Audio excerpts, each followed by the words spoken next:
यावर्षी लोकमंगलतर्फे राज्यस्तरीय पुरस्कार वितरण सोहळ्याचे अत्यंत दिमाखात आयोजन केले जाते. श्री हिराचंद नेमचंद वाचनालयात हा सोहळा महाराष्ट्र राज्याचे सांस्कृतिक कार्यमंत्री श्री आशिष शेलार आणि कवयित्री व दूरचित्रवाणी कलावंत मधुराणी प्रभुलकर यांच्या प्रमुख उपस्थितीत संपन्न झाला. राज्यातील साहित्य क्षेत्रात उल्लेखनीय कामगिरी करणाऱ्या मंडळींना त्यांच्या कार्यास प्रोत्साहन मिळावे व त्यांच्या यशाचा सन्मान व्हावा, हा या पुरस्कारामागचा मुख्य उद्देश आहे. या पुरस्कारातून प्रेरणा घेऊन सन्मानार्थी अधिक जोमाने काम करतील तसेच इतरांनाही यापासून प्रेरणा मिळेल असा विश्वास व्यक्त केला गेला.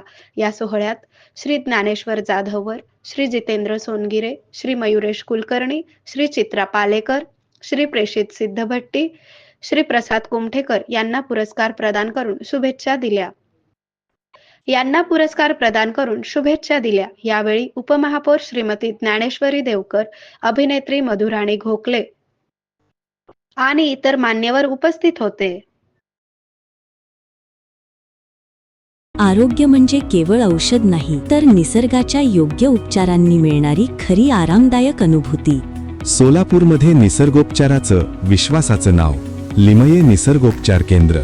इथे उपलब्ध आहेत विना औषध उपचार पद्धती, ॲक्युप्रेशर, ॲक्युपंक्चर, कपिंग आणि मसाज थेरपी. सर्व प्रकारच्या आजारांवर निसर्गाच्या माध्यमातून